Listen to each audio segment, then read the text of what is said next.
se eu não me engano, eu não vi nenhuma referência à reforma previdenciária, que também deveria afetar os militares, né? Uma área que o senhor conhece como ninguém. Foi deliberada a omissão? O senhor tem alguma ideia a respeito? Deve ser feita a reforma? Não há dúvida, não se pode fugir da reforma previdenciária. Inclusive, eu julgo que ela, passada o período eleitoral, deveria se tentar, inclusive, aprovar alguma coisa esse ano ainda, né? Porque é uma das facas que estão cravadas na garganta. Eu acho que até eu esqueci de escrever aí, porque realmente ela está dentro do nosso pacote, a reforma previdenciária. General, o senhor, quando eu o conheci, o senhor falou com muito conhecimento de causa sobre a questão das fronteiras, e no caso, o senhor aqui, incumbia o senhor cuidar, né, vigiar as fronteiras do Brasil com a Venezuela e a Colômbia, uma fronteira extensíssima ali. E havia poucos destacamentos e o equipamento era insuficiente, como o senhor dizia sempre. As carências eram muito. O sonho do senhor, eu não me esqueço, era ter um Black Hawk. Faltava pelo menos um helicóptero e eu tive o privilégio também de acompanhá-lo em missões de fiscalização de garimpos ilegais na selva. Eu vi como o Exército trabalha bem e com pouca coisa. Essas carências continuam, se agravaram, e o que é que será feito se o senhor assumir o governo junto com o deputado Bolsonaro? O que é que será feito para acabar com essas carências do Exército, das Forças Armadas? Augusto, obrigado aí, nessa pergunta é ótima, porque fazem 11 anos, né, daquele momento, né?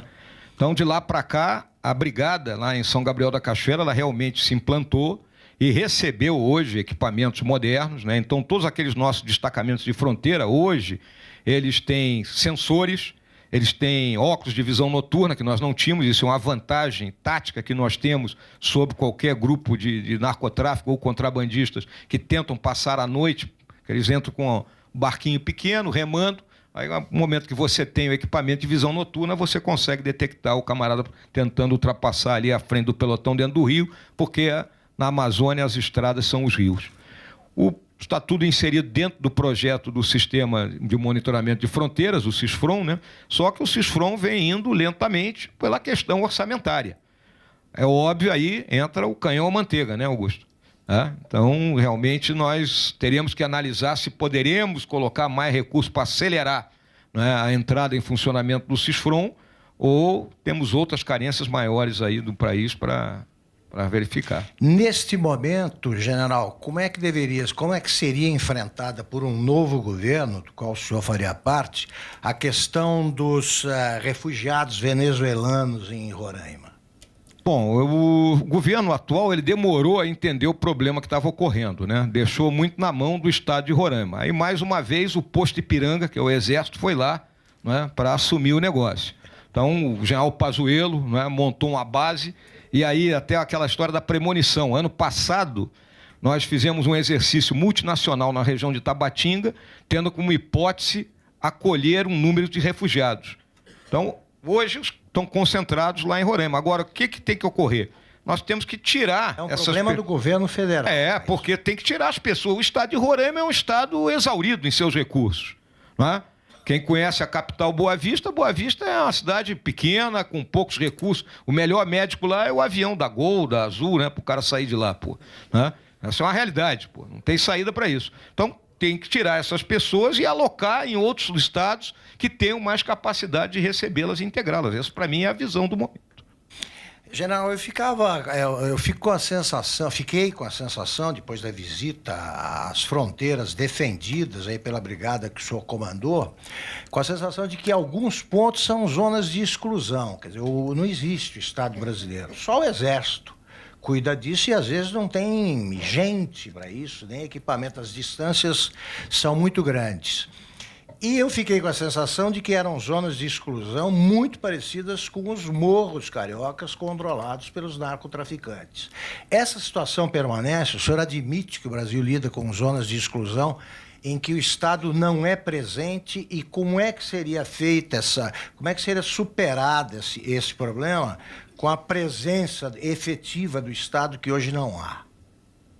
Naquela região da Amazônia, né, o que nos falta são outras organizações, né, que são como o IBAMA, Instituto Chico Mendes, não é? A própria questão do apoio da medicina às comunidades indígenas, que é feita pelos nossos pelotões, uma vez que os médicos que são ligados à FUNASA, por exemplo, ou algumas ONGs que trabalham na saúde indígena, eles ficam baseados lá em São Gabriel, e aí, de vez em quando, é que eles vão naquelas comunidades do interior. Então, nós teríamos que ter alguma política pública, não é? No sentido de atrair as pessoas para que elas sejam colocadas nessa região. Em relação aos outros órgãos do governo, não é? É sempre aquela questão do se tem diária, se não tem diária, então tem que ser algo meio na base da imposição. E quanto aos morros do Rio, por exemplo? A questão do Rio de Janeiro, Augusto, eu tenho dito que não será resolvida única e exclusivamente com a força militar, com a repressão. Ali é uma guerrilha. Qual é o princípio básico de qualquer força de guerrilha? A força de guerrilha, ela opera, né? Então estão lá os elementos armados, ela tem uma força de sustentação, que é gente da população, né? Que dá abrigo, que oferece a casa para que se guarde armamento, para que se guarde as drogas, e tem a força subterrânea que faz o trabalho de inteligência. Isso existe lá dentro de cada uma dessas comunidades. Então, tem que haver um trabalho nosso, né? Nas outras áreas, expressões do poder, ou seja, na saúde, tem que botar saúde lá dentro, tem que botar infraestrutura, ou seja, rua, com casa, com número que hoje não tem, por isso que aquela questão dos mandatos coletivos, né? A educação tem que chegar lá, de modo que você aparte a força guerrilheira do núcleo populacional. Se nós não fizermos isso, tá? A favela continuará a ser uma escola de bandidos. Você mata um, aparece outro, mata um, aparece outro. Na favela, o ídolo é o bandido. Tá?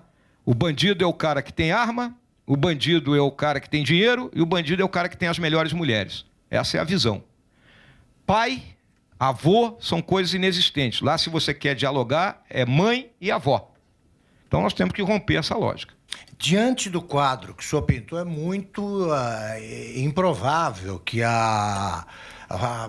os militares encarregados da intervenção no Rio de Janeiro, que, ao meu ver, é uma intervenção meia-boca, muito incompleta, eles não vão conseguir sucesso. Eles precisam desses instrumentos que o governo não deu para que hajam, de fato, contra as organizações, é isso? Exatamente, Augusto. Você vê o seguinte, nós vimos em operações, né, de apoio à ação das polícias militar e civil. Todas vazavam. Quando chegava, nós estabelecíamos o cerco para que o investimento fosse feito pela Polícia Militar e a Polícia Civil para cumprirem os diferentes mandatos de busca e apreensão ou mandatos de detenção lá. Né? Vazavam. Essa operação que ocorreu essa semana, não se falou nada para nenhuma polícia. Daí o confronto que ocorreu e nós lamentamos 3 companheiros que morreram. Né? Então, é uma situação... Nós estamos enfrentando uma guerrilha. A pessoa tem que reconhecer isso.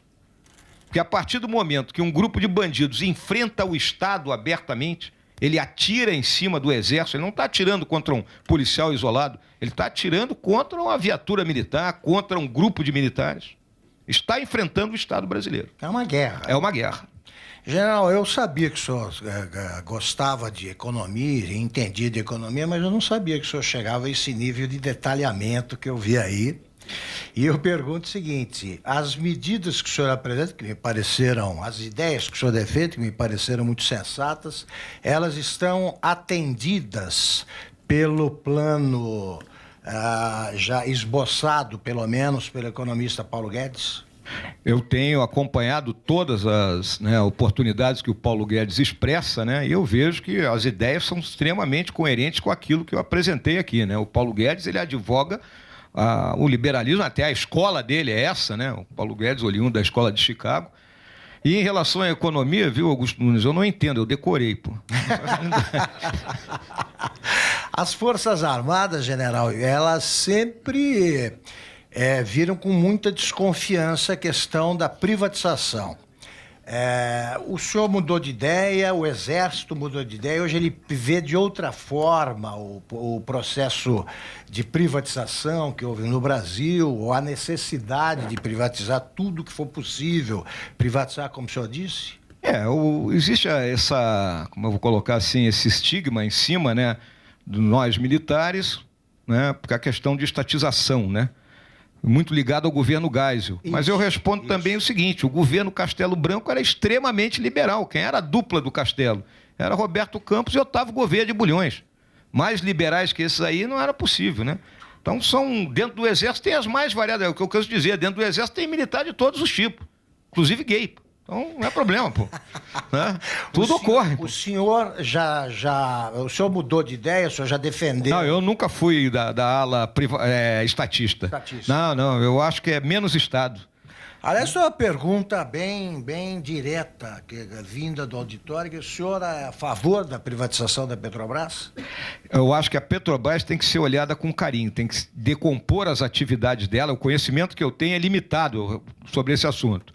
Né? Mas decompor as atividades dela, ver aquilo, porque a Petrobras ela tem todo um passado dentro da gente. A coisa que eu olho, por exemplo, ela luta para descobrir o petróleo lá do pré-sal, vamos colocar assim. Então, nós descobrimos. Aí agora a gente entrega tudo, então eu tenho que ter maiores elementos. Né? Mas, uma vez que seja convencido que realmente ela deve ser privatizada, vai com Deus. General, o senhor está muito bem de terno, aliás, eu devo registrar, mas eu conheci o senhor... Toda a gravata aqui, pô? Então tá bom.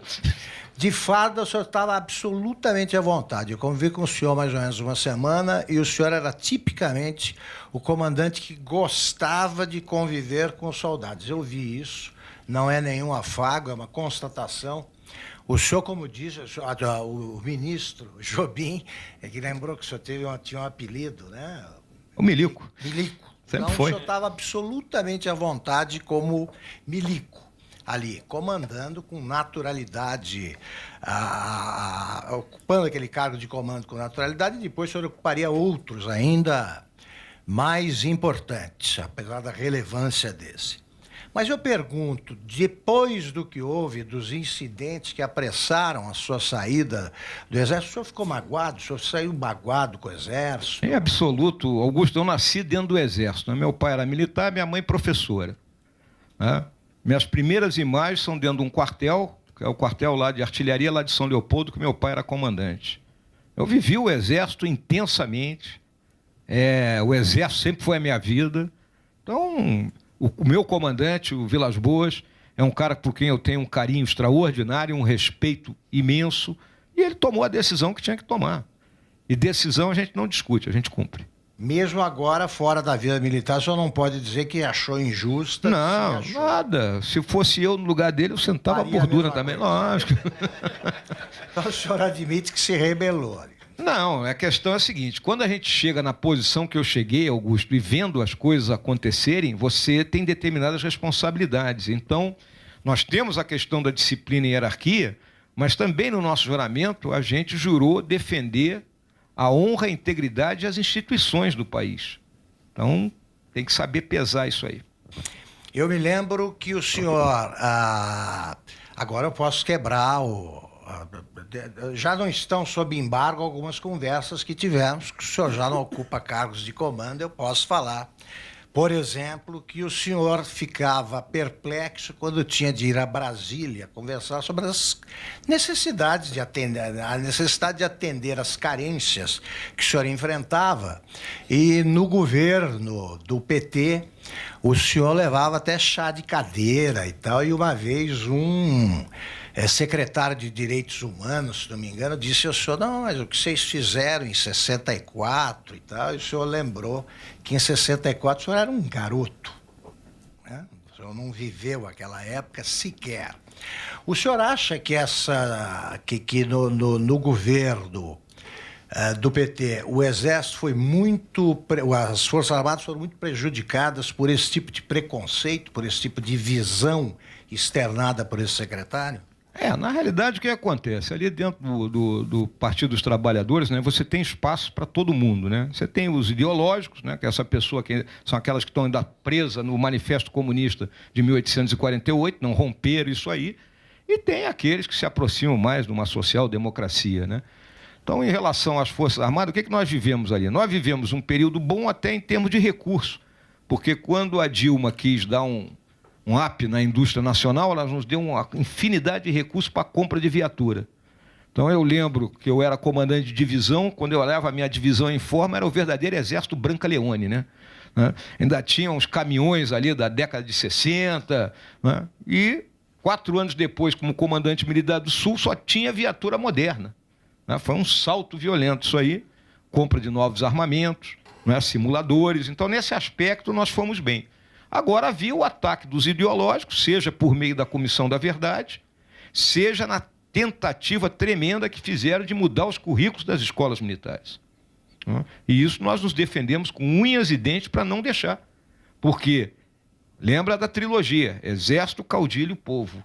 Se a gente perder a nossa espinha dorsal, a nossa formação, a gente perde o país. Como é que o senhor vê a questão dos bancos? Uma das discussões desse momento eleitoral diz respeito ao número que seria muito pequeno de bancos e que, portanto, cobram tarifas muito caras, etc., etc., que é preciso ampliar aí esse universo para que poucos bancos não mandem tanto. Como é que o senhor vê esse problema? Eu tenho acompanhado essa discussão, né? E, óbvio, a gente que já viveu mais tempo, nós vemos que houveram muito mais bancos aqui no Brasil que foram encolhendo, foram comprados, quebraram, né? Muitos quebraram, aí aquilo que eu falei, né? Os bancos estaduais quebraram, né? Então, o nosso sistema bancário é considerado dos mais avançados do mundo, né? Quando a gente compara até com o próprio Estados Unidos, mas ele é extremamente concentrado. Isso é uma coisa que eu ainda tenho que estudar, viu, Augusto? Sinceramente, não me debrucei. O meu conselheiro para esses assuntos é o meu filho, que é funcionário do Banco do Brasil. Talvez ele não seja um grande conselheiro. Agora, o senhor admite que o papel do candidato a vice-presidente, tanto que estamos aqui conversando sobre isso, ele ficou muito mais valorizado, né? A figura do vice-presidente ficou muito valorizada. O brasileiro, eu acho que entendeu que o vice assume. Não estou desejando nada de mal para o deputado Bolsonaro, não. Estou dizendo, estou me reportando a fatos históricos. 11 vice-presidentes já assumiram desde a proclamação da República. O primeiro vice, aliás, general, Floriano Peixoto, já assumiu. E tivemos outros que eu não comparo, né, ao general, ao Marechal Floriano, não vou comparar, porque eu seria injusto com ele, eu não conheço o suficiente.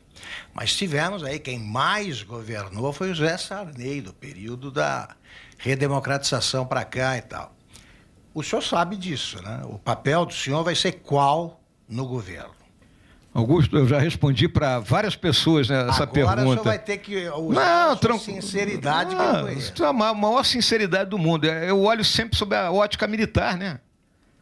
Pô, o 01 é Bolsonaro, ele é o 01, meu comandante. Eu sou o subcomandante dele. Qual é o papel do subcomandante? Proteger o comandante, né? Então eu serei escudo e espada dele. É isso que eu vou ser. Acabou a relação entre general e capitão. Isso não, há muito tempo ele é mais antigo do que eu, ele é deputado desde 1990, pô. Eu sempre entrei em forma, ele estava sempre à minha direita, mais antigo, pô. A propósito, general, o Hamilton Mourão, que eu conheci em São Gabriel da Cachoeira, ele olhava com uma justificada desconfiança aí o comportamento dos partidos políticos que insistem em dividir esse bolo formado aí pelos ministérios, por exemplo. O partido em que o senhor está, temos o presidente aqui ao lado, não vai reivindicar nada nesse bolo se o senhor e o deputado Bolsonaro forem eleitos? Augusto, quando eu conheci o Levi, foi lá no Clube Militar, tomamos até um uísque, não foi, Levi? Foi, né? Bom uísque, né? Bom uísque. A nossa conversa foi exatamente em torno da política com P maiúsculo. E por isso eu me filiei ao partido do Levi. Senão eu não tinha me filiado a partido nenhum. Porque nós acordamos muito claramente que nós estávamos unidos e se tivéssemos que estar juntos com o Bolsonaro, seria em torno das ideias, do programa, e não na busca do balcão de negócios. Essa sempre foi a nossa visão. E eu considero o Levi um dos grandes brasileiros que eu conheci nessa quadra da minha vida. Como deve ser formado o Ministério? Quais os critérios que devem pesar? O critério tem que ser da eficiência gerencial, né? O Bolsonaro já colocou aí, e ele e o Paulo Guedes estão detalhando isso, né? da redução do número de ministérios, que ninguém consegue comandar 30 caras, né, ao mesmo tempo, mais de 30, tem que botar ali 15, 16, então isso tem que ser bem analisado. E não pode ser político, porque cada vez que você colocar um político de ministro, ele vai tentar organizar algo em torno do partido dele. Então teremos que ter gerente. E aí entra aquela questão que vem, o pessoal pressiona muito o Bolsonaro, e a questão das mulheres. Qualquer mulher competente, ela vai ocupar o cargo que ela merece. Então, se tivermos ter um ministério só de mulheres, porque todas são competentes naquela área, teremos. Não vamos fugir disso aí. Então, se a gente quer ter um governo de eficiência gerencial, tem que ser assim. A gente lembra que em outros países, se um político com um mandato ele assume um ministério, ele perde o mandato. Não é o caso que ocorre aqui no Brasil. Então, nós teremos que dosar isso muito bem, mas buscando sempre o quê? Os parâmetros que nós estamos estabelecendo. E eu tenho dito para todo mundo que o quê? Se nós queremos iniciar um processo de mudança, nós temos que criar confiança. Estou falando tanto nessa coisa de confiança. Confiança da população no seu governo. Como é que nós vamos criar? Pela austeridade, pela honestidade, pela firmeza de propósito, pela decisão, pela zero corrupção, pelo relacionamento republicano com o Congresso. Eu tenho citado que a cada início de ano, o presidente dos Estados Unidos vai ao Congresso e faz aquele discurso chamado o quê? The State of the Union. A situação do país, o estado da nação. Bom, o Bolsonaro vai ter que ir ao Congresso e dizer, olha, minha gente, a situação é essa, e essa, e eu preciso das senhoras e dos senhores para aprovar isso, isso e isso. Agora, haveria algum impedimento aí na possibilidade do senhor, para a possibilidade do senhor ocupar algum ministério? Por que não? Não, já teve caso do vice-presidente acumular ministério, né? Mas eu acho que tem bastante gente com capacidade para ocupar os cargos que forem necessários. O Brasil também não é um viveiro de homens tão brilhantes assim. Peraí, Augusto. Pô, aqui tá lotado de mulheres e homens brilhantes, pô. Se o PSL e o PRTB vencerem a eleição, o presidente e o senhor vão governar algumas semanas até com este Congresso, né, cuja legislatura não terminou. Né? É um período de recesso, né? Algumas semanas. Um período de recesso. E o novo Congresso provavelmente não será muito diferente do atual. Como é que o senhor pretende modernizar? Como é que os senhores farão para modernizar as relações políticas brasileiras, tendo de lidar com um poder legislativo viciado em práticas que o senhor desaprova? Augusto, essa não é uma tarefa fácil. Eu posso até ser ingênuo, né, ao dizer isso, é porque eu não sou político, né, estou sendo político agora, estou entrando na política, mas eu julgo que a gente indo ao Congresso e estabelecendo uma relação de lealdade, de olho no olho, né, e com o suporte da população brasileira, né, nós teremos condições, né, de colocar o Congresso a fazer aquilo que é a função dele, do Legislativo. Né? Vamos olhar, o Executivo, porque qual é o papel do Executivo? O Executivo ele tem que fazer o orçamento funcionar. E o Legislativo ele produz aquele orçamento de acordo com as receitas que estão disponíveis. Então nós temos que estabelecer esse jogo. O senhor acha que hoje a liberdade, a independência dos poderes do Brasil é respeitada, e o senhor acha que cada poder está tratando das suas atribuições ou algum deles tem ido muito além e invadido a esfera de competência de outros? Isso tem ocorrido, né? Tem ocorrido quando o governo edita um grande número de medidas provisórias, né? Aí ele está legislando, né? Então ele está invadindo a seara do Legislativo. Temos visto aí um protagonismo por parte do Judiciário, me perdoe, ministro Jobim, que já foi ministro do STF, mas às vezes o STF também, até talvez por omissão do próprio Legislativo, né, invade, né, a seara dele. Então, a independência dos poderes ela tem que ser mais respeitada. E eu acho que pode partir do próprio Executivo, né, de não ser assodado nas coisas, porque existe aquela nossa ideia, né, que o presidente pode tudo, como se fosse o rei o reizinho. Não é assim, né? Não é assim que funciona no regime democrático. E o senhor acha possível a aprovação das medidas mais prementes que o senhor enumerou agora durante a nossa conversa, mesmo estando em minoria, com o governo em minoria no Congresso? Se nós não aprovarmos essas medidas, né, não resta dúvida que o país viverá momentos tenebrosos, né? A situação orçamentária, a situação fiscal é difícil, né, muito difícil, né? A questão da tributação, né, o famoso custo do Brasil, é outra coisa que nós temos que atacar, não dá para continuar, né, num país como o nosso ter esse custo elevado, que dificulta todo tipo de atividade. Então, se nós não conseguirmos, né, levar isso adiante, realmente o país ficará numa situação bem complicada. Como é que tem sido? Isso, Augusto, desculpa, qualquer governo terá que fazer isso. Mesmo aqueles que estão prometendo aí, né, mundos e fundos, como diria a minha mãe, né, vão ter que passar por isso aí. Ninguém pode fugir disso. Se fugir, é desastre. Perfeito. General, o deputado Bolsonaro, ele acaba de decidir, aí, pelo menos, reduzir a presença dele nos debates eleitorais travados nas emissoras de TV, de rádio, né, ou até promovidos por outras instituições. O senhor acha isso correto? É bom? Como é que o senhor explica essa estratégia? Eu já respondi para 3 jornalistas hoje essa pergunta, Augusto. Eu vou dizer o seguinte: decisão é decisão, né? Decisão do comandante. Né? Qual é a minha visão? Eu já troquei algumas ideias com ele, quais foram os fatores que o levaram a isso. Em primeiro lugar, ele considera que os debates estão muito rasteiros, né? Então, ele é o cara para ser derrubado, né? Ele está liderando as pesquisas, né? A gente sabe que temos uma quantidade de voto enorme, praticamente temos certeza que vamos para o segundo turno e temos uma séria expectativa de vencermos no primeiro, né? Posso estar sendo até otimista demais. Então, ele julga que se expor dessa forma para ataques pessoais, da forma que são conduzidos esses debates, né? Se o debate fosse de nível, vamos discutir programa, vamos dizer, como é que você vai resolver o problema fiscal, como é que você vai... Né? Como nós estamos falando aqui. Não. Mas lá não, o cara vai perguntar da mulher do açaí, o outro vai perguntar, vem cá, tu é homofóbico? Aí ele responde, não, estou aqui contigo. Né? Aqueles papos dele, né, porra? Então, é um troço meio rasteiro. Então, é a solução. Então, isso é um aspecto. Outro aspecto, a campanha é muito pequena. E a nossa campanha, senhoras e senhores, está no lombo da aviação comercial. Eu estava lendo aí agora a campanha do Macron na França, ano passado. A França é do tamanho de Minas Gerais, com uma infraestrutura que você atravessa o país de trem em 3 horas, né? Então é mole fazer campanha na França. Agora é aqui, né? Voando pela Azul, pela Gol, pela Latam.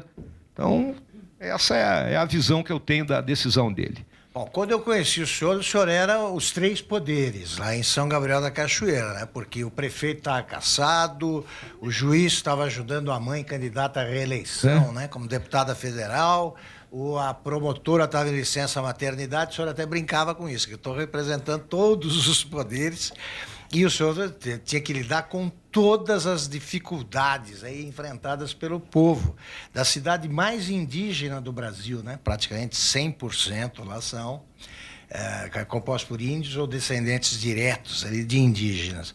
Mas agora o senhor tem estado em contato com multidões mais multifacetadas. Como é que é para um milico de nascença esse contato direto com o povo que o senhor tem tido? Olha, eu procuro falar da mesma forma que eu me dirigia aos meus soldados, aos meus subordinados.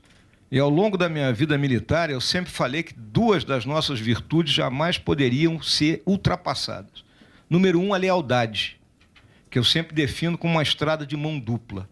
Ela é do comandante para o subordinado e do subordinado para o comandante. Ou seja, eu só falo a verdade para você e você só fala a verdade para mim. Então, lealdade.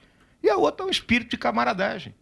Não é? Da gente criar um ambiente bom, não é? De ter essa interação. Então é dessa forma que eu estou tentando me virar. Bom, nós estamos chegando ao fim do tempo. Eu vou passar a palavra ao nosso eterno ministro Nelson Jobim para a última pergunta. Não, creio que foram esgotadas as perguntas a serem feitas ao general Mourão.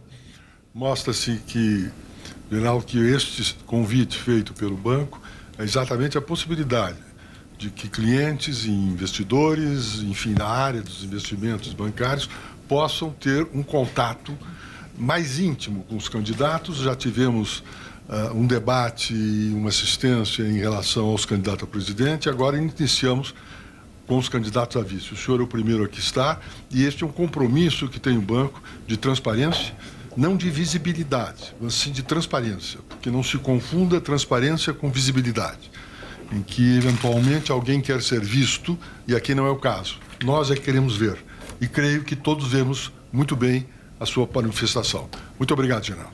Ministro, eu agradeço aí a todos. Muito obrigado, hein?